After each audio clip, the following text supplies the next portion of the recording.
তার যে পিপিলিকার উপত্যকায়, এই উপত্যকার নারী যিনি প্রধানমন্ত্রী ছিলেন, উনি তার পিপিলিকাদেরকেই, তার জনগণকে একটা ভাষণ দিতেছেন। ভাষণটা কি? পিপিলিকার ভাষ্যটা আল্লাহ কোরআনের আয়াত বানায়া পাঠাইছেন। কন্যা সুবহানাল্লাহ। নতুন মানে হইল মহিলা পিপিলিকা। এই পিপিলিকাদের যিনি রানী ছিলেন, এই রানী তাদেরকে ভাষণ দিয়া বলতেছেন, সুলাইমান আলাইহিস সালাতু ওয়াস সালাম তাদের এই রানীর ভাষণটা শুনে তিনি কি করলেন? আল্লাহ এই কথাটাই বলেন, সুলাইমান আলাইহিস সালাতু ওয়াস সালাম তার তিনটা বাহিনীর হাজিরা নেওয়ার ক্ষেত্রে প্রথমেই ছোট যেই বাহিনী পাখি কুলের হাজিরা তিনি আগে নিলেন। তিনি পাখিদের হাজিরা নিয়ে দেখলেন হুদহুদ নামের একটা পাখি।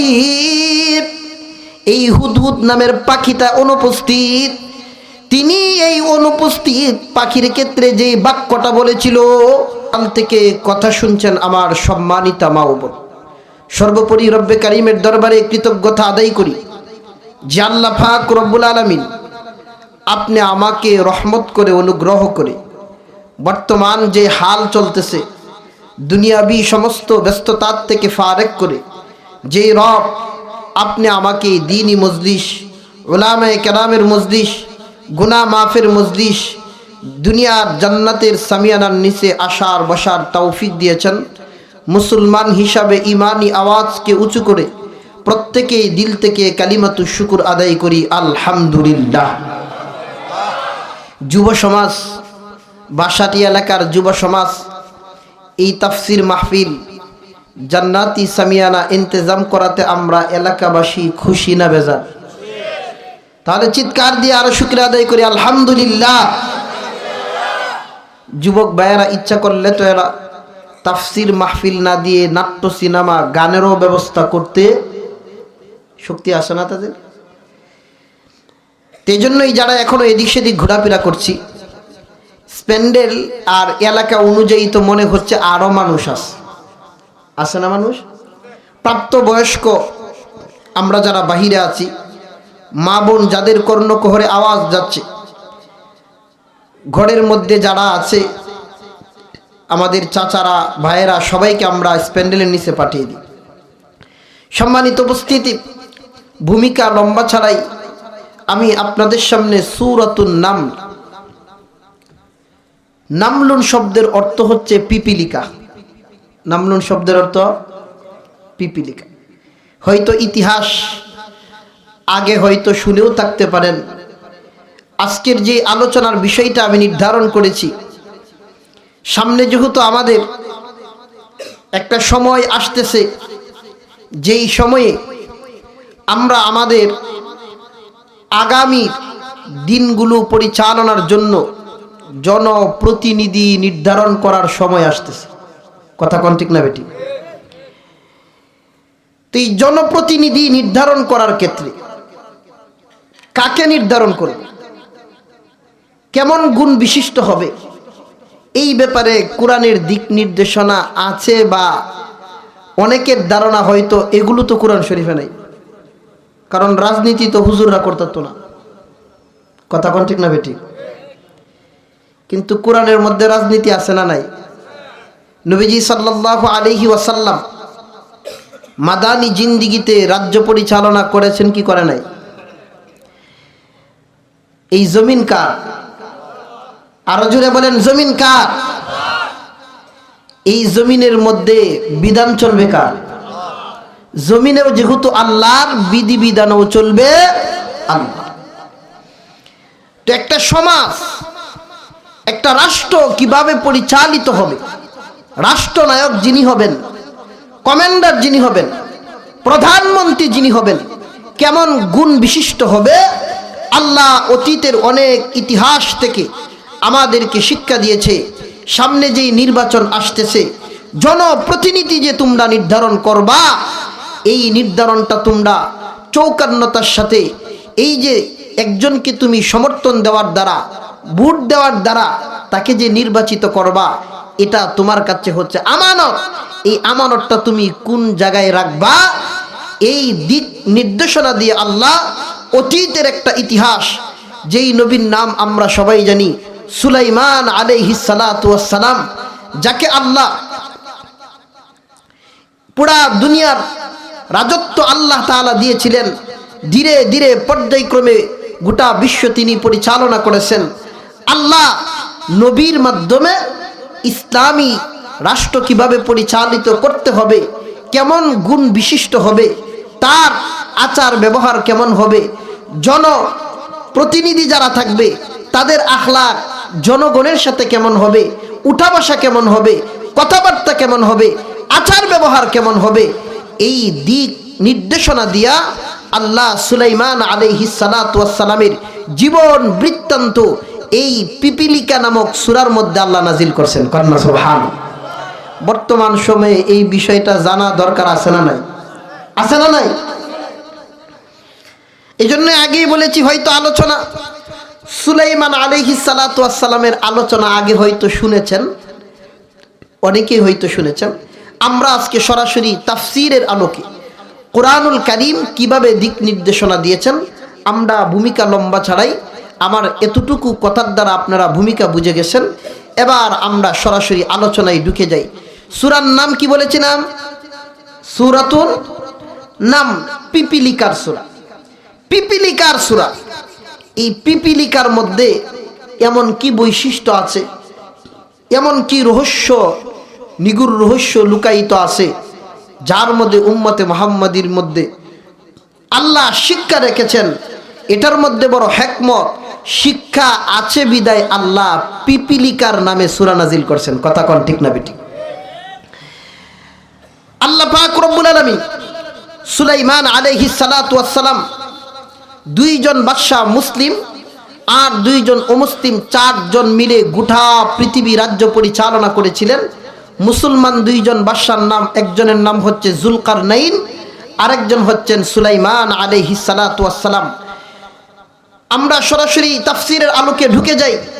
আল্লাহ সুলাইমান আলাইহিস সালাতু ওয়াস সালামকে একটা রাজ্য পরিচালনা করার জন্য, দেশ পরিচালনা করার জন্য যা কিছু ইন্তেজামের প্রয়োজন, ব্যবস্থাপনার প্রয়োজন, আল্লাহ সব কিছুর ব্যবস্থা আল্লাহ সুলাইমান নবীকে দান করছিলেন। কন্যা সুবহানাল্লাহ। তার স্পেশাল তিনটা বাহিনী ছিল। স্পেশাল তিনটা বাহিনী কি? সেই তিনটা বাহিনী আল্লাহ এক আয়াতে বলেন, وَحُشِرَ لِسُلَيْمَانَ جُنُودُهُ مِنَ الْجِنِّ وَالْإِنسِ وَالطَّيْرِ فَهُمْ يُوزَعُونَ। আল্লাহ পাক রব্বুল আলামিন বলেন, ও দুনিয়াবাসী, সুলাইমান আলাইহিস সালাতু ওয়াস সালামকে আমি আল্লাহ স্পেশাল তিনটা বাহিনী দান করেছিলাম। জুনুদুহু মিনাল জিন্নি ওয়াল ইনসি ওয়াত তাইর, একটা বাহিনী ছিল জিনদের মধ্য থেকে, আর একটা বাহিনী ছিল পাখিদের মধ্য থেকে, আর একটা বাহিনী ছিল মানুষ জাতির থেকে। এই তিন বাহিনী নিয়ে সুলাইমান আলাইহিস সালাতু ওয়াস সালাম যেখানে ইচ্ছা মুহূর্তের মধ্যেই বাতাসের সাহায্যে আমি এমন একটা প্লেন তাকে দান করেছিলাম, এমন একটা তখতে সুলাইমানি দান করেছিলাম। দুনিয়ার প্লেন চলার জন্য তো ড্রাইভারের প্রয়োজন, দুনিয়ার প্লেন চলার জন্য তো তৈলের প্রয়োজন। আমি আল্লাহ সুলাইমান আলাইহিস সালাতু ওয়াস সালামকে এমন একটা প্লেন দিয়েছিলাম, যেই প্লেনের জন্য কোনো তৈলের প্রয়োজন হইতো না, কোনো রকমের উপকরণের প্রয়োজন হইতো না। আমার নবী সুলাইমান যখনই ইচ্ছা করতেন বাতাসের সাহায্যে এক মুহূর্তেই, 1 মাসের রাস্তা মুহূর্তেই অতিক্রম করতে পারতেন। কন্যা সুবহানাল্লাহ। এই তিন বাহিনী নিয়ে সুলাইমান আলাইহিস সালাতু ওয়াস সালাম যেখানে ইচ্ছা মুহূর্তের মধ্যেই বাতাসকে হুকুম করলে মুহূর্তেই সেখানে পৌঁছায় দিতেন। কন্যা সুবহানাল্লাহ। বাতাসেও যার কথা শুনে, বাতাসের ভাষাও যিনি বুঝেন, উনি প্রধানমন্ত্রী কি দুর্বল না সবল? দুর্বল না সবল? আমাদের দেশের প্রধানমন্ত্রীর মতো। সুলাইমান আলাইহিস সালাতু ওয়াস সালামকে আল্লাহ এত ক্ষমতা দিয়েছেন। এবার আল্লাহ সুলাইমান আলাইহিস সালাতু ওয়াস সালামের জীবন বৃত্তান্তের দুইটা ঘটনা আল্লাহ উল্লেখ করেছেন, যার মধ্যে জনপ্রতিনিধি নির্ধারণ করার দিক নির্দেশনা মুফাসসিরিনে কেরাম এই ঘটনা দুইটা থেকে বের করেছেন। আমরা এগুলো এখন জানবো। সুলাইমান আলাইহিস সালাতু ওয়াস সালাম এই 3 বাহিনী নিয়ে উড়া দিলেন, বাতাসকে আদেশ করলেন। অনেক উপর দিয়ে মুফাসসিরিনে কেরাম বললেন অনেক উপর দিয়ে যাচ্ছেন। হঠাৎ করে সুলাইমান আলাইহিস সালাতু ওয়াস সালাম একটা উপত্যকার মধ্যে গেলেন। এই উপত্যকায় যাওয়ার পর সুলাইমান আলাইহিস সালাতু ওয়াস সালাম অনেক উপর থেকে দেখেন একটা পিপিলিকা তার বাহিনীদেরকে ভাষণ দিতেছে। সুলাইমান আলাইহিস সালাম অনেক উপরে থেকেই জমিনের এই ভাষণ পিপিলিকার ভাষা বুঝে একটা মুস্কি হাসি দিয়ে দিলেন। কন্যা সুবহানাল্লাহ। হাত্তা ইযা আতাউ আলা ওয়াদিন নাম, সুলাইমান আলাইহিস সালাতু ওয়াস সালাম তার 3টা বাহিনী নিয়া হাত্তা ইযা আতাউ আলা ওয়াদিন নাম, পিপিলিকার উপত্যকার উপর দিয়া সুলাইমান আলাইহিস সালাতু ওয়াস সালাম যখন সফর করতেছেন, তার উপত্যকার উপরে সুলাইমান আলাইহিস সালাতু ওয়াস সালাম যখন যান, তিনি দেখেন অনেক নিচে উপর থেকে আওয়াজ শুনতে পাইলেন। তার যে পিপিলিকার উপত্যকায়, এই উপত্যকার নারী যিনি প্রধানমন্ত্রী ছিলেন, উনি তার পিপিলিকাদেরকে, তার জনগণকে একটা ভাষণ দিতেছেন। ভাষণটা কি? পিপিলিকার ভাষ্যটা আল্লাহ কোরআনের আয়াত বানায়া পাঠাইছেন। কন্যা সুবহানাল্লাহ। قالت نملة يا أيها النمل ادخلوا مساكنكم لا يحطمنكم سليمان وجنوده وهم لا يشعرون। আল্লাহ পাক রব্বুল আলামিন বলেন, দে দুনিয়াবাসী, সুলাইমান আলাইহিস সালাতু ওয়াস সালাম উপর থেকে তিনি শুনতে পাচ্ছেন পিপিলিকার যিনি রানী আছেন। ক্বালাত নামলাতুন, নামলাতুন মানে পিপিলিকা, নামলাতুন মানে হইল মহিলা পিপিলিকা। এই পিপিলিকাদের যিনি রানী ছিলেন, এই রানী তাদেরকে ভাষণ দিয়া বলতেছেন, ইয়া আইয়ুহান নামলু দুখুলু মাসাকিনাকুম, দে পিপিলিকার দল, ও আমার অধীনস্থ পিপিলিকারা, তোমরা সবাই তোমাদের ঘরে ঢুকে যাও, তোমরা তোমাদের ঘরের মধ্যে ঢুকে যাও।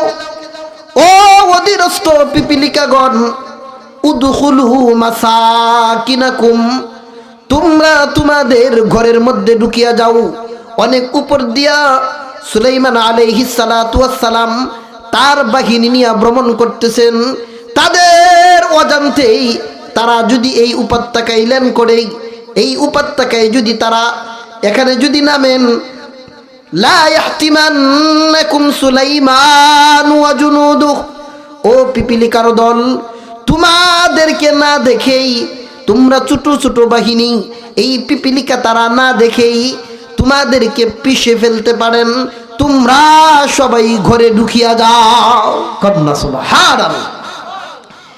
সুলাইমান আলাইহিস সালাতু ওয়াস সালাম তাদের এই রানীর ভাষণটা শুনে তিনি কি করলেন? আল্লাহ এই কথাটাই বলেন, ফাতাবাসসামা দাহিকাম মিন কওলিহা।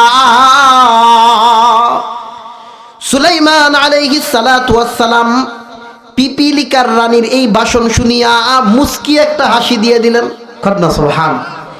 সুলাইমান আলাইহিস সালাম, এক বর্ণনায় এসেছে সুলাইমান উপর থেকে নামলেন, পিপিলিকার রানীকে হাতের মধ্যে নিয়ে জিজ্ঞেস করলেন রে নারী, ও পিপিলিকার রানী, তুমি যে বাসনটা তোমার জাতিকে দিলা, আমি কি জালেম নাকি যে তোমার জাতিকে আমি পিষে ফেলবো?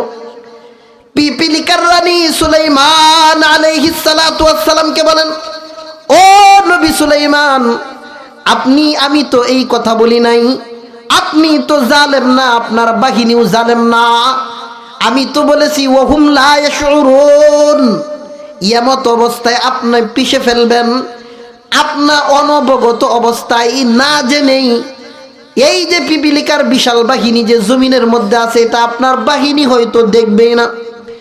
সুলাইমান আলাইহিস সালাতু ওয়াস সালাম বলেন, হে পিপিলিকা, এই একটা গুণ যদি আমার উম্মতের মধ্যে, মানব জাতির মধ্যে এই একটা গুণ যদি আসতো, মুফাসসিরিনে কেরাম বলেন, ও জগতের জনপ্রতিনিধি যারা হইবা, ও দেশের অভিভাবকগণ, প্রধানমন্ত্রীগণ, ঘরের অভিভাবকও যারা আছো, ঘরের কর্তা যারা আছো, তোমাদের জন্য শিক্ষা হইল, তোমার নিজে বাঁচার আগে তোমার অধীনস্থ যারা থাকবে তাদের কোনো বিপদ আসতেছে কিনা, তারা কোনো বিপদের সম্মুখীন হইতেছে কিনা, হোক সেটা দুনিয়ার ক্ষেত্রে, হোক সেটা দিনের ক্ষেত্রে, ও রাষ্ট্রনায়ক, ও প্রধানমন্ত্রী, ও গণের অভিভাবকগণ, তোমার অধীনস্থ লোকদেরকে বিপদ দেখেই নিজেই না পলাইয়া তোমার জাতিকে তুমি বাঁচাও। কন্যা সুবহানাল্লাহ। একটা শিক্ষা আমরা পাইলাম, যারা জাতির কর্ণধার হবে, জনপ্রতিনিধি যারা হবে, সেটা সামাজিকভাবে চেয়ারম্যান সাহেব, মেম্বার সাহেব, প্রধানমন্ত্রী সহ আমরা যারা ঘরেরও অভিভাবক আছি না নাই, আছি না নাই, আমার বিবি, আমার ছেলে মেয়ে, আমার ভাই বোন, আমার অধীনস্থ যারা আছে, এদের উপরেও যদি কোনো বিপদ আসে, চেয়ারম্যান সাহেব যিনি আছেন, প্রধানমন্ত্রী যিনি আছেন, এমপি মন্ত্রী যারা আছেন, তোমার অধীনস্থ এক একজনের এক একটা এরিয়া আছে না নাই, আছে না নাই, তোমার অধীনস্থ যারা, এদেরকে যদি কখনো বিপদ দেখো, তাহলে এদেরকে সতর্ক করো এবং আগত বিপদকে রোধ করা যায় কিভাবে সেটার প্রক্রিয়া করো, নাকি বাগলে হইব? কথা বলেন। আমরা তো অতীতে এমন রাষ্ট্রনায়ক প্রধানও দেখেছি যে জনগণে বাঁচাইব কই, নিজেই বাঁচানো আছে না নাই? তাহলে আমরা যাকে জনপ্রতিনিধি নির্বাচন করব, যার মধ্যে দেখব সততা আছে, ইনসাফ আছে, যার মধ্যে কোরআন বুঝার, কোরআন থেকে এই সমস্ত শিক্ষা নেওয়ার মতন যোগ্যতা সম্পন্ন একজন ব্যক্তিকে যখন আমরা আমাদের জনপ্রতিনিধি নির্ধারণ করব, তখন আর আমাদেরকে রেখে পলাইবে না, বরং আমাদেরকে সাথে নিয়েই নিজেও বাঁচবে, আমাদেরকেও বাঁচাইবে। কথা কোন ঠিক না বেটি? সুলাইমান আলাইহিস সালাতু ওয়াস সালাম এই পিপিলিকার, মুফাসসিরিনে কেরাম বলেন, এই পিপিলিকার আরেকটা বড় বৈশিষ্ট্য আছে। একটা বৈশিষ্ট্য দেখবেন, যখন আমাদের সমাজে বন্যা হয়, যখন পানি যখন বেশি হইয়া যায়, এই পিপিলিকার দলটাকে দেখবেন তারা ঐক্যবদ্ধ হইয়া একসাথে চলে। দেখছেন না আপনারা? তারা যখন যায় পানির উপর দিয়ে, মুফাসসিরিনে কেরাম বলেন, পিপিলিকার দল এরা যদি চাই 6 মাস পর্যন্ত পানির উপরে থাকতে পারবে, এরপরেও তাদের শুকনা যদি না থাকে, এরা এমনভাবে ঐক্যবদ্ধ থাকে।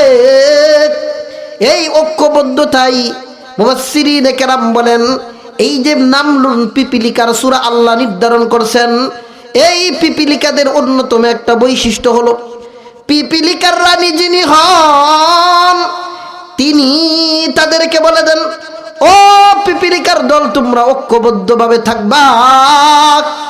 এই জন্যই দেখবেন বন্যাকালে পিপিলিকার বড় বড় এইরকম চাক্কাবা দেখবেন, একটা পিপিলিকার নিচে যাচ্ছে, আবার একটা উপরে আসতেছে। তাদের রানীর নির্দেশ যে উপরে তুমি কিছুক্ষণ থাকবা, আবার তুমি কিছুক্ষণ নিচে থাকবা, আবার তোমার ভাইকে উপরে ওইটা সুযোগ দিবা, তাকেও নিঃশ্বাস নেওয়ার জন্য সুযোগ দিবা। আর আমাদেরকে যদি দিত যে একটা নদী বাইরনি রাখবো, কারে রাইকে কে আগে যাইব, ও মুরুব না বাসুক, নিজে আগে বাঁচলে এর পরে পাবে। কথা কোন ঠিক না বেটি? কুরআন মুফাসসিরিনে কেরাম আমাদেরকে আরেকটা শিক্ষা দেয়, এটা হচ্ছে তোমরা আল কুফরু মিল্লাতুন ওয়াহিদা, ইহুদি খ্রিস্টান নাসারা বৌদ্ধ অমুসলিম যারা আছে তারা কুফরির ক্ষেত্রে সবাই এক প্ল্যাটফর্মে। ও মুসলমান ইমানদার ভাইয়েরা, তোমরা যারা ইমানদার মুসলমান, তোমরা এক প্ল্যাটফর্মে যদি থাকো, তোমরা যদি ঐক্যবদ্ধ থাকো, পিপিলিকার এই গুণটাও যদি তোমাদের মধ্যে আনো, তোমাদের পারস্পরিক ভেদাভেদ থাকতে পারে, মতনৈক্য থাকতে পারে, ইখতিলাফ থাকতে পারে, ইসলামের ক্ষেত্রে যখন এক ব্যানারে চলে আসবা, ইসলাম রক্ষার জন্য, কোরআন রক্ষার জন্য, ইসলামকে বিজয়ের জন্য যখন ঐক্যবদ্ধ থাকবা, আল্লাহ আমি নিজে কুদরতিভাবে তোমাদেরকে আমি আল্লাহ সাহায্যই নেমে যাব। কন্যা সুবহানাল্লাহ। অতীতের ইতিহাসটা আমরা এমনটাই দেখেছি। উলামায়ে কেরাম এবং যুগে যুগে সাহাবায়ে কেরাম, তাবিঈন, তাবিঈন, আইম্মায়ে মুজতাহিদিন, তারা যখন ঐক্যবদ্ধ ছিল, ইসলামী খেলাফত তখন প্রতিষ্ঠা হয়েছিল। যুগে যুগে আল্লাহ ইসলামওয়ালাদেরকে, মুমিনদেরকে দুনিয়ার রাজত্ব দিয়েছেন, আখিরাতের রাজত্ব একমাত্র মুমিনদের জন্য। কিন্তু আমরা পাই না কেন? যে আমাদের উপর একরকম, ভিতর আর একরকম। কথা কোন ঠিক না বেটি? উপরে একরকম, ভিতর একরকম। এই জন্য আমাদের উপর ভিতর সব যখন একাকার হবে, আমার উপরে যেমন ভিতরেও যখন ঠিক হইয়া যাবে, তখন আল্লাহ বলেন, ও মুমিন, তোমরা যদি এক প্ল্যাটফর্মে থাকতে পারো, ইসলাম প্রতিষ্ঠার জন্য যদি ঐক্যবদ্ধ থাকতে পারো, ওই পিপিলিকার দল যেইভাবে 6 মাস বাঁচতে পারে, তোমরাও তোমাদেরকে জমিনের বিজয় আমি আল্লাহ দান করে দেব। কন্যা সুবহানাল্লাহ। সুলাইমান আলাইহিস সালাতু ওয়াস সালাম এই পিপিলিকার উপত্যকায় গেলেন, যাইতে যাইতে আরেকটা উপত্যকায় গেলেন, আল্লাহ এই কথাটাই বলেন, ওয়াতাফাক্কাদাত তায়রা ফাকালা মা লিয়া লা আরাল হুদহুদ আম কানা মিনাল গায়িবিন। আল্লাহ পাক রব্বুল আলামিন বলেন, সুলাইমান আলাইহিস সালাতু ওয়াস সালাম তার 3 বাহিনী নিয়ে যখন একটা উপত্যকার মধ্যে নামলেন, উপত্যকায় নামার পর তার যে এই বিশাল 3টা বাহিনী ছিল, পাখিকুল একটা বাহিনী ছিল, এই পাখিদের প্রথমেই তিনি উপত্যকার মধ্যে নেমে তাদের একটা হাজিরা নিলেন। ওয়াতাফাক্কাদাত তায়রা ফাকালা মা লিয়া লা আরাল হুদহুদ। মুফাসসিরিনে কেরাম বলেন, সুলাইমান আলাইহিস সালাতু ওয়াস সালাম উপত্যকার মধ্যে নেমেই তিনি প্রথমেই তার 3 বাহিনীর হাজিরা নিলেন। বাহিনী সাথে আছে কয়টা? ভুলে গেছে, আরো জোরে কয়টা? 3 বাহিনী। 54টার সাথে উত্তর দিবেন। এই যে 3টা বাহিনী, একটা হচ্ছে জিন বাহিনী, একটা হচ্ছে পাখির বাহিনী, আর একটা হচ্ছে মানুষের বাহিনী। বুঝে থাকলে বুঝে শুনে উত্তর দিবেন, 3টা বাহিনীর মধ্যে সবথেকে দুর্বল কোনটা? পাখি। পাখি সবচেয়ে দুর্বল কোনটা? জিন, মানুষ, পাখির বাহিনী। পাখি কি হাতির মতন না ছোট? মানুষের মতন না আরো ছোট? এই 3টা বাহিনীর মধ্যে পাখিকুল হচ্ছে সব থেকে ছোট। সুলাইমান আলাইহিস সালাতু ওয়াস সালাম সর্বপ্রথম যে হাজিরা নিলেন, উপস্থিতি ডাক দিলেন, খেয়াল কি মানুষের প্রতি আগে করছেন না পাখিদের? পাখিদের বললেন, ওয়াতাফাক্কাদাত তায়রা ফাকালা মা লিয়া লা আরাল হুদহুদ। তিনি প্রথমেই সব থেকে ছোট যেই বাহিনী, পাখির দিকে নজর দিয়ে তিনি বলেন, ওয়াতাফাক্কাদাত তায়রা ফাকালা মা লিয়া লা আরাল হুদহুদ। সুলাইমান আলাইহিস সালাতু ওয়াস সালাম তার 3টা বাহিনীর হাজিরা নেওয়ার ক্ষেত্রে প্রথমেই ছোট যেই বাহিনী, পাখি কুলের হাজিরা তিনি আগে নিলেন। তিনি পাখিদের হাজিরা নিয়ে দেখলেন হুদহুদ নামের একটা পাখি, এই হুদহুদ নামের পাখিটা অনুপস্থিত। তিনি এই অনুপস্থিত পাখির ক্ষেত্রে যে বাক্যটা বলেছিল, উম্মতে মুহাম্মাদির জন্য এখানে বহু শিক্ষা রেখেছেন। তিনি বললেন, মালিয়া লা আরল হুদহুদ, আমার কি হয়ে গেল, হুদহুদকে দেখতে পাচ্ছি না কেন? মালিয়া লা আরল হুদহুদ, আমার কি হয়ে গেল যে আমি হুদহুদকে দেখতে পাচ্ছি না? দুনিয়ার হালতটা বুঝেন। আমরা যারা স্কুল কলেজ মাদ্রাসা বা যে কোনো প্রতিষ্ঠানে পড়াশোনা করি, উস্তাদ বা শিক্ষকরা হাজিরা নেই কিনা? হাজিরা নেওয়ার ক্ষেত্রে কি বলে? এই অমুক নাই কেন বলে কিনা? দুনিয়ার নিয়ম অনুযায়ী বলেন যে অমুক নাই কেন বা আসা নাই কেন? সুলাইমান আলাইহিস সালাম তিনি যে বাক্যটা বললেন, একটু ভালো করে খেয়াল করেন। তিনি বললেন, মালিয়া লা আরল হুদহুদ, আমার কি হয়ে গেল, আমি হুদহুদকে দেখতে পাচ্ছি না। তিনি কিন্তু আগে তিনি তালাশ করেন নাই, সে নাই কেন এটা বলেন নাই। তিনি বলতেছেন, আমি হইলাম প্রধান, আমি হইলাম প্রধানমন্ত্রী, মহান আল্লাহ আমাকে প্রধান বানিয়েছেন। এই পাখিকুল তো আমার কথা ছাড়া কোথায় যাওয়ার কথা? আমার এই বাহিনী এখন তো উপস্থিত থাকার কথা, এই বাহিনীগুলো তো আমার অধীনে থাকার কথা। মালিয়া লা আরল হুদহুদ, আমার কি হয়ে গেল, হুদহুদকে দেখতে পাচ্ছি না কেন? হুদহুদের দোষ দেখার আগে নিজে আত্মসমালোচনা করলেন যে আমার কি কোনো ত্রুটি হয়ে গেল নাকি, আমার মধ্যে কি কোনো ত্রুটি হইল নাকি, আমার কি কোনো ভুল হয়ে গেল নাকি যে আমি হুদহুদকে দেখতে পাচ্ছি না? মুফাসসিরিনে কেরাম আমাদেরকে শিক্ষা দেন, ও দুনিয়ার অভিভাবকগণ, প্রধানমন্ত্রীগণ, ও চেয়ারম্যান সাহেব, এমপি সাহেব, ও প্রধানমন্ত্রী এবং ঘরের কর্তা অভিভাবক যারা, তোমার অধীনস্থ লোক যদি তোমার কথা না শুনে, তোমার অধীনস্থ বিবি যদি তোমার কথা না শুনে, তোমার অধীনস্থ সন্তান যদি তোমার কথা না শুনে, ও চেয়ারম্যান সাহেব, তোমার এলাকার মানুষ যদি তোমাকে না মানে, ও প্রধানমন্ত্রী, তোমার দেশের মানুষ যদি তোমাকে না মানে, তোমার এই অধীনস্থ জনগণগুলোর দোষ দেখার আগেই তোমার নিজের মধ্যে কোনো ত্রুটি আছে কিনা এই বিষয়টা আগে দেখো। কন্যা সুবহানাল্লাহ, কি চমৎকার শিক্ষাটা দিচ্ছেন দেখছেন। মালিয়া লা আরল হুদহুদ, আমার কিছু হইল নাকি? এই পাখি তো আমার অধীনস্থ, আমার কথা শোনার কথা, সে এখন অনুপস্থিত কেন? পাখি নাই কেন? এই দোষ দেখার আগে আগে দেখছেন যে আমার মধ্যে কোনো ত্রুটি আছে। আমার বিবি কথা শুনে না, বুঝতে হবে ও ভাইরা, ও যুবক ভাইরা, বৃদ্ধ বাবারা, আমার বিবি যে কথা শুনে না, দেখতে হবে বিবির দোষ নাকি আমার কিছু দোষ আছে। আমি কি তাকে যেইভাবে লালন পালন করা দরকার, তাকে যেইভাবে রাখা দরকার, আমি কি সেইভাবে রাখতেছি কিনা? আমার সন্তান কথা শুনে না, সন্তানের দোষ দেখার আগে বাবা হিসাবে দেখেন আপনি কোনো ত্রুটি আছে কিনা।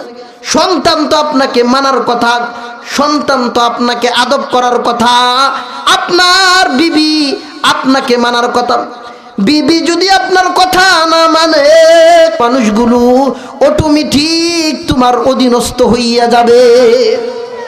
কথা কোন ঠিক না বেটি? নিজেই যদি ঠিক নাই, আমি নিজে নামাজ না পড়ে আরেকজনের নামাজের দাওয়াত দিলে পড়বো? কথা হয় না। আপনি মনে করেন নামাজ পড়েন না, আর বিবিরে গিয়ে কয় নামাজটা পড়, উল্টা একটা দৌড়ান দিব যে তুমি পড়ো না, আমার দ্বারা আইসো না। কথা কোন ঠিক না বেটি? তাহলে আগে নিজে ঠিক হতে হবে। সুলাইমান আলাইহিস সালাম আগে তিনি দেখলেন যে আমার কোনো দোষ আছে কিনা, আমি দেখতে পাচ্ছি না কেন। কিন্তু আমাদের যারা জনপ্রতিনিধি হয় বা অতীতে হয়েছে, ওরা কি আগে জনগণ কোনো দোষ করলে নিজের দোষ না, নিজে দোষ করলেও জনগণের উপরে সাফাই আয়রনে জ্বালাবো? কথা কোন ঠিক না ঠিক? নির্দোষ মানুষগুলোকে, নির্দোষ সাধারণ মানুষগুলো যারা কিছুই জানে না, অতীতে এমনও হয়েছে যাকে ধরছে সে নিজেও জানে না কোন কেসের আসামি হয়েছে কি হয় না, মানে কেন ধরছে সে নিজেও জানে না।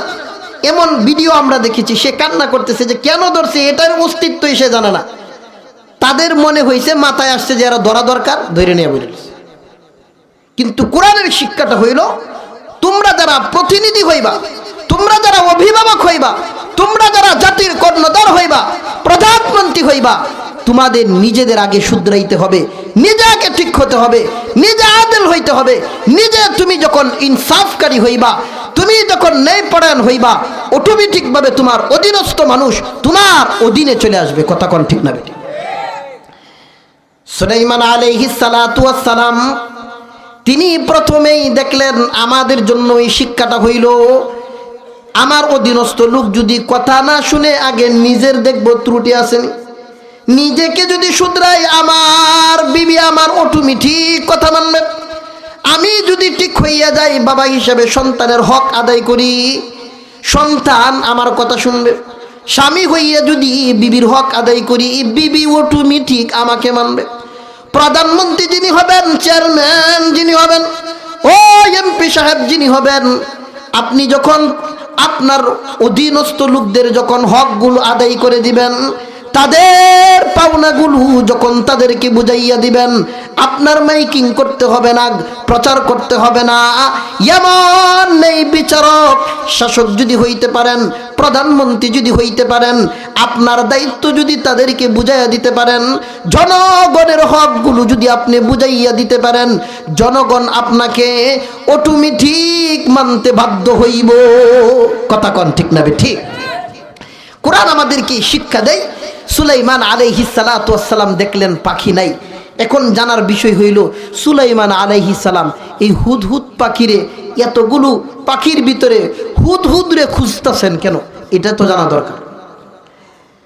মুফাসসিরিনে কেরাম বলেন, হুদহুদকে আল্লাহ এমন কিছু গুণ দান করেছিলেন, এই হুদহুদ জমিনের মধ্যে একটু গ্রান নিয়া, জমিনের কত ফিট নিচে পানি আছে, গ্রান শুকে এসে বলতে পারত। ছোট্ট পাখি হুদহুদকে আল্লাহ এমন ক্ষমতা দিয়েছিলেন। সুলাইমান আলাইহিস সালাম যখন যেই উপত্যকায় গেলেন, সেখানে তো কোনো পানির ব্যবস্থা নাই। তাই এই পাখি দিয়া সুলাইমান আলাইহিস সালাম পাখি দিয়া দেখতেন যে পানি কত ফুট নিচে আছে। জিন বাহিনী দিয়া খুদাই করে পানি উত্তোলন করতেন, মানুষ বাহিনী দিয়া জরুরত সারতেন। সুলাইমান আলাইহিস সালাতু ওয়াস সালাম যখন বললেন যে পাখিকে দেখতে পাচ্ছি না কেন, আম কানা মিনাল গায়িবিন, সে অনুপস্থিত কেন, তিনি বলতেছেন ক্রোধান্বিত হইয়া, লাউআযিবান্নাহু আযাবান শাদীদান আও লাআযবাহান্নাহু আও লায়াতিয়ান্নি বিসুলতানিন মুবিন। সুলাইমান আলাইহিস সালাতু ওয়াস সালাম বলতেছেন, আমার অধীনস্থ পাখি, তার তো এখন উপস্থিত থাকার কথা, সে অনুপস্থিত কেন? লাউআযিবান্নাহু আযাবান শাদীদা, তাকে আমি কঠিন শাস্তি দিব, আও লাআযবাহান্নাহু, অথবা তাকে জবাই করে ফেলবো। যদি সে উল্লেখযোগ্য কোনো উজর যদি পেশ করতে না পারে, আমি তাকে জবাই করে ফেলবো। রাগে ক্রোধান্বিত হয়ে বলতেছে, আজকে পাখি গেল কই? না বলে গেছে যদি খালি উজর পেশ করতে না পারে। আমরাও উস্তাদ যারা আছি, শিক্ষক যারা আছি, ছাত্র যদি হঠাৎ অনুপস্থিত থাকে, আমরাও অনেক সময় এই রকম শাসন করি, কি করি না, যে আজকে আসলো না কেন, গুরুত্বপূর্ণ একটা পড়া। কিন্তু আয়সা যদি কয় আমার দাদি মারা গেছিল, মারণ যাইব, কথা কয় না, তাহলে উল্লেখযোগ্য উজরও থাকতে পারে। সুলাইমান আলাইহিস সালাতু ওয়াস সালাম বললেন যে আসলেই শাস্তি দিব। মুফাসসিরিনে কেরাম আমাদেরকে এখান থেকে কয়েকটা শিক্ষা দিলেন। এক নাম্বার শিক্ষা হইল, অধীনস্থের লোক যারা থাকে, তারা যদি উল্টা পাল্টা করে, শাসন করার বিধান শরীয়তে। এই শাসন থাকাটা কি জুলুম না? এটা ঠিক, এটাই ইনসাফ।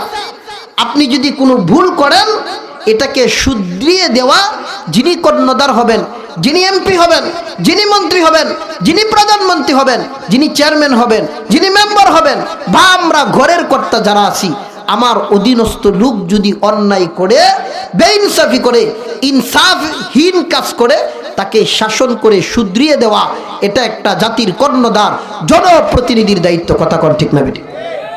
তিনি বললেন যে আসলেই শাস্তি দিব, কিন্তু যদি উল্লেখযোগ্য উজর থাকে মারা যাইব। ছাত্র আসলো না, জিজ্ঞেস করলো কেন আসলে না? যে হুজুর আমার 104 জ্বর ছিল। তাহলে উস্তাদ কি আর উল্টা মাইর দিব? উজর, অসুস্থ।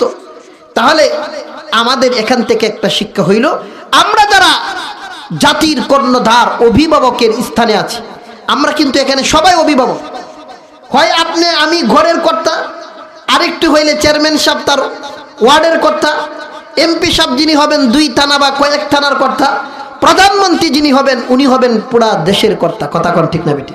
তা আমরা যারা আছি ঘরের মধ্যেও, আমার সন্তান যদি কোনো উল্টাপাল্টা করে, বিবি যদি যেই কাজটা যখন করা দরকার তখন যদি না হয়, আপনি হাল চাষ করে আসলেন ঘরের মধ্যে, আইসা জিজ্ঞাসা করলেন কিরে ভাত হইছে না এখনো, বিবি যদি কয় যে একটু রান্না দেরি হয়ে গেছে, কিন্তু এমন পুরুষও আছে কারণ জিজ্ঞাসা করা ছাড়াই, আছে না নাই? আছে না? না, এমন করা যাবে না।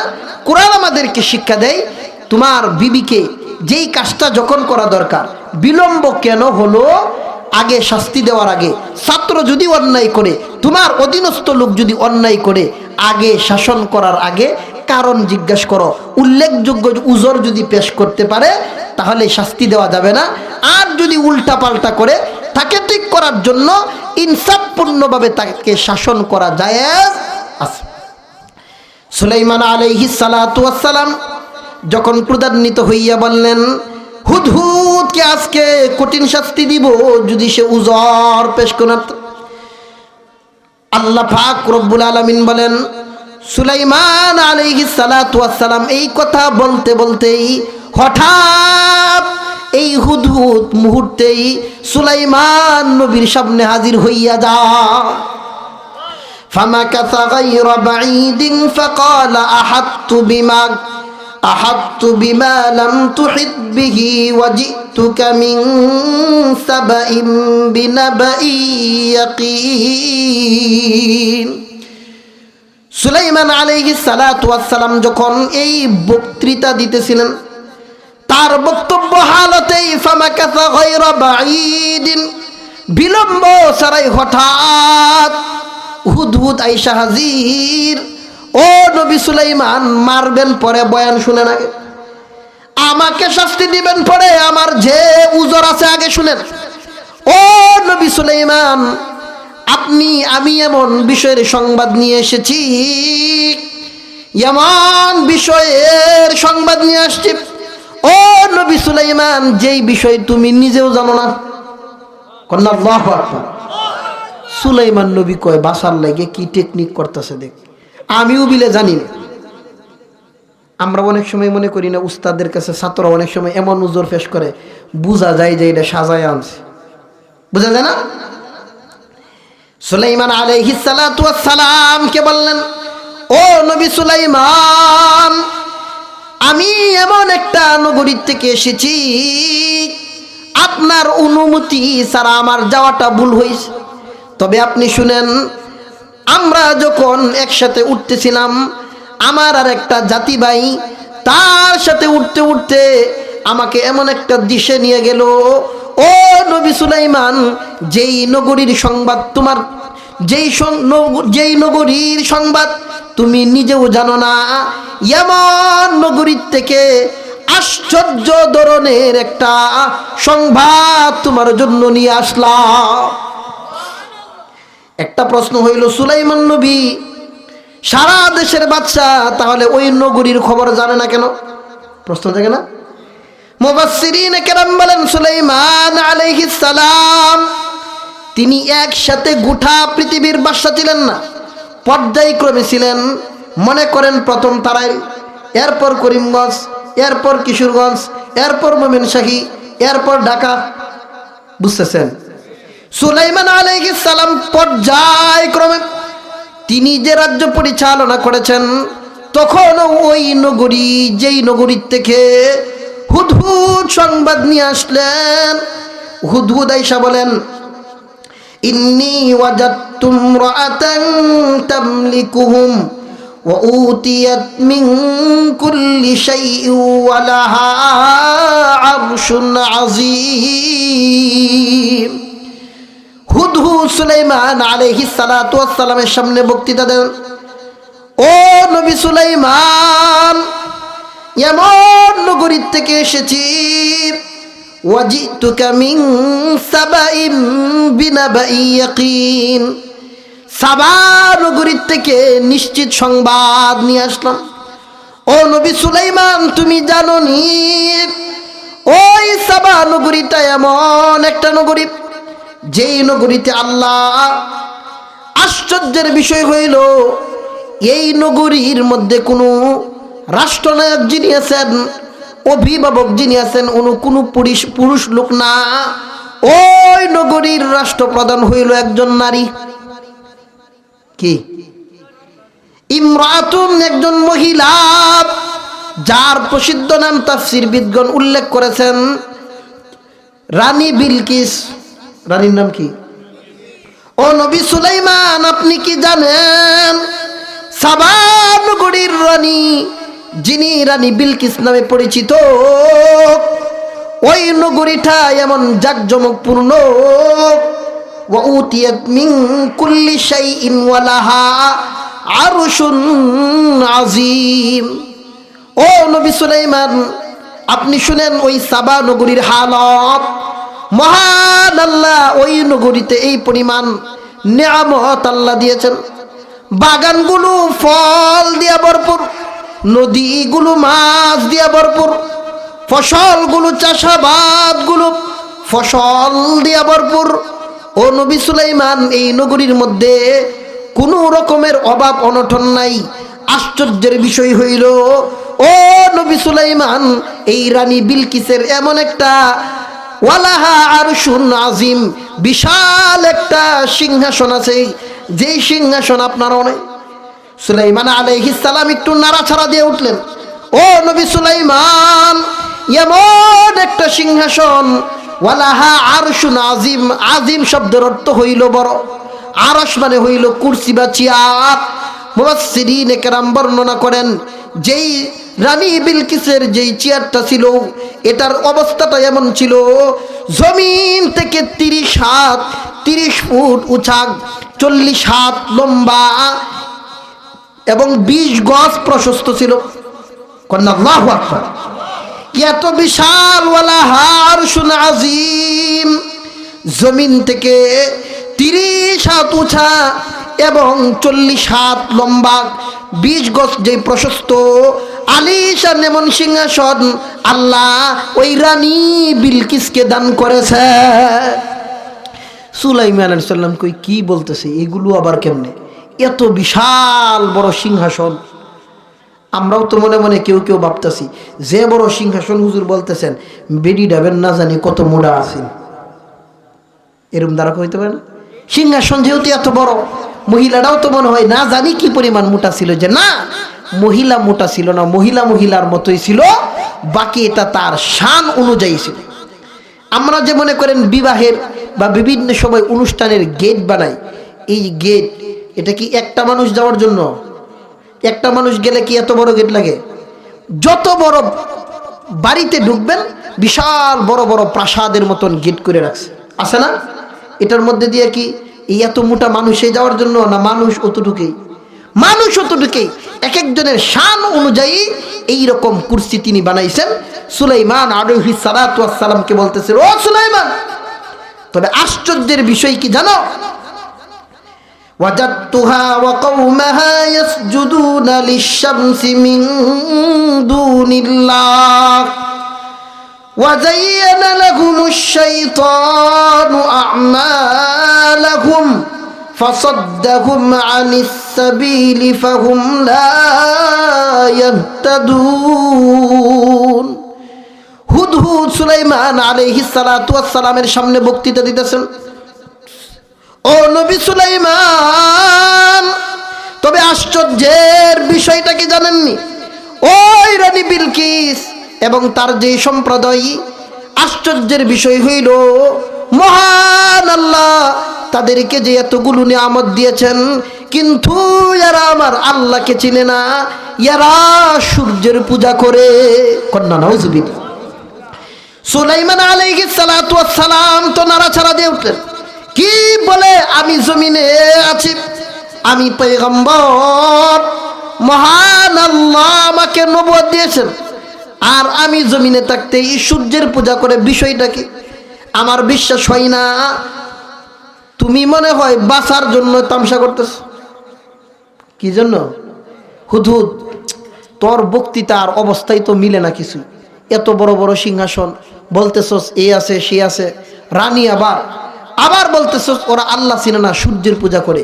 তুই মনে হয় ফিট বাঁচানোর জন্য এই বুদ্ধি মনে হয় কাটায় আসছিস।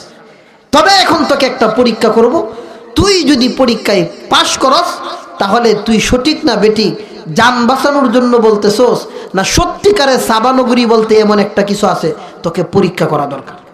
কি করা দরকার? পরীক্ষা করা দরকার। قال سننظر أصدقت أم كنت من الكاذبين। সুলাইমান আলাইহিস সালাতু ওয়াস সালাম বললেন, সানানজুরু আসাদাক্তা আম কুনতা মিনাল কাযিবিন। রে হুদহুদ, আমি তোমাকে পরীক্ষা করব, তুমি কি তোমার যে উজর পেশ করেছো, এই উজরের ক্ষেত্রে তুমি সত্যবাদী না মিথ্যাবাদী, একটা পরীক্ষা করব। আমি তোমাকে একটা চিঠি দিব, ও হুদহুদ তুমি এই চিঠিখানা পৌঁছাইয়া দিবা, আর তোমাকে কিছু নিয়ম বলে দিতেছি। সুলাইমান আলাইহিস সালাতু ওয়াস সালাম বললেন, ইযহাব বিকিতাবি হাযা ফাআলকিহি ইলাইহিম সুম্মা তাওয়াল্লা আনহুম ফানজুর মাযা ইয়ারজিউন। সুলাইমান আলাইহিস সালাতু ওয়াস সালাম বললেন, যে পাখি হুদহুদ, ইযহাব বিকিতাবি হাযা, যাও তুমি যাও, এই চিঠিখানা নিয়ে যাও, রানী বিলকিসের কাছে তুমি পৌঁছাইয়া দিবা। রানী বিলকিসের কাছে পৌঁছে দেওয়ার পর তুমি তার সামনে দম্ভ ভরে অহংকার করে তার সামনে দাঁড়াইবা না। সুম্মা তাওয়াল্লা আনহুম, তার থেকে তুমি আড়ালে সরে যাইবা। কারণ হইল তুমি যে সুলাইমান নবীর দরবার থেকে যাচ্ছ, তোমার মধ্যে যেন কোনো অহংকার না থাকে, তোমার মধ্যে যেন কোনো তাকাব্বুরি না থাকে। চিঠিখানা তুমি তার সামনে দিয়া তুমি আড়ালে চলিয়া যাইবা। কন্যা সুবহানাল্লাহ। মুফাসসিরিনে কেরাম আমাদেরকে শিক্ষা দেয়, ও দুনিয়াবাসী, জাতির কর্ণধার যারা হইবা, জনপ্রতিনিধি যারা হইবা, আর জনপ্রতিনিধি এমপির সাথে, চেয়ারম্যানের সাথে, মেম্বার সাহেবের সাথে, প্রধানমন্ত্রীর সাথে যারা তোমরা থাকবা, আশপাশের লোকের জন্য শিক্ষা। সুলাইমান নবীর থেকে শিক্ষা গ্রহণ করো। যদিও তুমি চেয়ারম্যান হয়েছো, যদিও তুমি এমপি হয়েছো, যদিও তুমি প্রধানমন্ত্রী হয়েছো, তোমার এই সাময়িক ক্ষমতার কারণেই তাকাব্বুর করবা না, অহংকার করবা না, বরং অহংকার মুক্তভাবে যদি আদেল হইয়া অহংকার মুক্ত যদি থাকো, মহান আল্লাহ তোমাদেরকেই দুনিয়া এবং আখিরাতের রাজত্ব আল্লাহ তোমাদের হাতেই দিবেন। কন্যা সুবহানাল্লাহ। আমাদের অবস্থাটা কি? চেয়ারম্যান সাহেবের সাথে যদি চলে, চেয়ারম্যানের থেকে 3 চেয়ারম্যানের পাওয়ার ওনার বেশি। কথা বলেন। এমপি সাহেবের ডানে বাইমে যদি চলার কোনো সুযোগ হয়, ছিল অমুক আমার এমপির সাথের লোক, ওনার আশপাশে যদি চলে, তাহলেই তার অবস্থাটা এরকম হয়ে যায় যে একজন এমপি 3 এমপির সমপরিমাণ পাওয়ার। কথা কোন ঠিক না বেঠিক? সুলাইমান আলাইহিস সালাতু ওয়াস সালাম আমাদেরকে শিক্ষা দিলেন, সুম্মা তাওয়াল্লা আনহুম, যা হুদহুদ তুমি চিঠিখানা দিয়ে তুমি আড়ালে চলে যাইবা। হযরত চলে আসছেন, আমরা ইনশাআল্লাহ হযরত অনেক দূর থেকে আমার মহব্বতের বড় ভাই, আমাকে খুব স্নেহ করেন। আমাদের দেশের বাড়ি যদিও হুজুর কিশোরগঞ্জ, কিন্তু হুজুর অনেক দূর থেকে আসছেন। হুজুর আমাদেরকে ইনশাআল্লাহ চমৎকার তাফসীর শোনাবেন। আমি যেই বিষয়টা নিয়েছিলাম লম্বা চূড়া একটা আলোচনা, এবং পয়েন্টে পয়েন্টে উম্মতে মুহাম্মাদীর জন্য আল্লাহ রাষ্ট্রনায়ক কিভাবে নির্ধারণ করব, জাতির কর্ণধার যারা হবে তাদের বৈশিষ্ট্য কি পরিমাণ হবে, এক একটা আয়াত থেকে মুফাসসিরিনে কেরাম শিক্ষা দিয়েছেন। সুলাইমান আলাইহিস সালাম, আমি সংক্ষেপে একটা স্টেপ পর্যন্ত যাচ্ছি, বড় ভাই যেহেতু অনুমতি দিয়েছেন। সুলাইমান আলাইহিস সালাতু ওয়াস সালাম রানী বিলকিসের কাছে গেলেন, যাওয়ার পর চিঠিখানা দিয়ে আড়ালে ছিলেন। আমাদের জন্য একটা শিক্ষা হইল, আমরা যারা অভিভাবক হইব, আমরা যারা কর্ণধার হইব, আমরা যারা চেয়ারম্যান হব, চেয়ারম্যানের সাথে যারা থাকবো, যেন আমার মধ্যে তাকাব্বুর না থাকে, অহংকার মুক্তভাবে চলতে যেন পারি। রব তৌফিক দান করুক, সবাই বলি আমিন। সুলাইমান আলাইহিস সালাতু ওয়াস সালাম চিঠি পাঠাইলেন। চিঠিখানা যখন তার রাজ দরবারে গেলেন, সুলাইমান আলাইহিস সালাতু ওয়াস সালাম এবার চিঠিখানা খুলবেন, আল্লাহ এই কথাটাই বলেন, قالت يا أيها الملأ إني ألقي إلي كتاب كريم। রানী বিলকিস তার সংসদের লোকদেরকে বলে একত্রিত করে তিনি একটা ভাষণ দিলেন। ও সংসদের এমপি মন্ত্রীগণ, তোমরা আসো, জলদি আসো, আমার কাছে এমন একটা চিঠি এসেছে, সম্মানিত চিঠি, কোরআনের ভাষায় কিতাবুন কারীম, একটা সম্মানিত চিঠি এসেছে। ও এমপি মন্ত্রীগণ, জলদি করে তোমরা সংসদে বসিয়া যাও। মুফাসসিরিনে কেরাম বলেন, রানী বিলকিস একটা সূর্য পূজারী হওয়ার পরও এই দ্বীনি দাওয়াতকেই, সুলাইমান নবীর চিঠিকে সম্মানিত চিঠি বলার কারণে আল্লাহ তাকে ঈমান নামক দৌলত দান করেছেন। কন্যা সুবহানাল্লাহ। আমাদের জন্য এখানে একটা গুরুত্বপূর্ণ শিক্ষা, উলামায়ে কেরাম যারা আছেন, আমরা যারা দিন মানি না তারা দিনের দিকে ডাকবে। দাওয়াতে তাবলীগের যারা মেহনত করেন, আপনি নামাজ না পড়লে বাবা আপনাকে নামাজের প্রতি ডাকবে। আপনি দাঁড়িয়ে রাখেন না, হুজুর আপনাকে দাঁড়িয়ে রাখার কথা বলবে, নামাজের দিকে ডাকবে, দিনের দিকে আসার জন্য বলবে, সিরাতে মুস্তাকিমের উপর আসার জন্য বলবে। এই জন্য কি হুজুরে দৌড়ানি যাইব? কিন্তু এমন মানুষও আছে না নাই যে উল্টা হুজুরেরকে দৌড়াই বা বেয়াদবিমূলক আচরণ না করে। বাবা কোরআনের শিক্ষা হইল, আমরা যদি উস্তাদ এবং উলামায়ে কেরাম আমাদেরকে যে দিক নির্দেশনাগুলো দেয়, সবকগুলো দেয়, এইগুলো যদি আমরা গ্রহণ করতে পারি, এগুলোকে যদি তুচ্ছ তাচ্ছিল্যের সাথে না দেখে, বরং এগুলোকে তিরস্কার না করে, অপমান না করে, যদি আমরা এগুলোকে সবকগুলোকে দৈনন্দিন জীবনে গ্রহণ করতে পারি, আল্লাহ বলেন রানী বিলকিসকে সম্মানিত চিঠি বলার কারণে ঈমান নামক দৌলত যেভাবে দিয়েছিলাম, উম্মতে মুহাম্মাদি তোমরা সবক গ্রহণ করো। নবীর ওয়ারিস উলামায়ে কেরাম তোমাদেরকে যেই দিক নির্দেশনাগুলো দিবেন, এগুলো যদি তোমাদের জীবনে ধারণ করতে পারো, আমি আল্লাহ ওই রানী বিলকিসকে ঈমান নামক দৌলত দিয়েছিলাম, আর আমি আল্লাহ তোমাদের ঈমানদারদেরকে আমি পরিপূর্ণ হেদায়েত দিয়ে দিব। কন্যা সুবহানাল্লাহ। এই জন্য উলামায়ে কেরামদের কথা মানব তো সবাই ইনশাআল্লাহ। সুলাইমান আলাইহিস সালাতু ওয়াস সালামের চিঠি সংসদে নিলেন। রানী বিলকিস এবার চিঠি খুলবেন, খুলে ভিতরে কি আছে, ওই ভিতরে আর যাওয়ার সময় নাই, আমরা এই পর্যন্তই রাখলাম। আল্লাহ চাহে তো ইনশাল্লাহ পরবর্তী কোনো মজলিসে সুলাইমান নবী কি লেখলেন আর চিঠির ভিতরে কি আছে, ইনশাল্লাহ আমরা আল্লাহ চাহে তো অন্য কোনো মজলিসে সুযোগ হলে আমরা সামনে আলোচনা শোনার চেষ্টা করব। যেই কথাগুলো বললাম, আমরা ভবিষ্যতের দিন চলার ক্ষেত্রে সামনে আমাদের যেই বড় আমানতের বিষয় আসছে, আমরা এই সবকগুলো শিক্ষা করব। এমন একজন প্রতিনিধি আমরা সবাই দোয়া করি, আল্লাহ তাআলা যেন এমন একজন ন্যায়পরায়ণ, আদল, ইনসাফ, ন্যায়পরায়ণ একজন শাসকের ব্যবস্থা যেন আল্লাহ করে দেন। সবাই বলেন আমিন। আল্লাহ তাআলা আমাদেরকে এই কথাগুলোর উপর আমল করার তৌফিক দান করুক। সবাই বলেন আমিন। ওয়া আখিরু দাওয়ানা আলহামদুলিল্লাহি রাব্বিল আলামিন। আসসালামু আলাইকুম।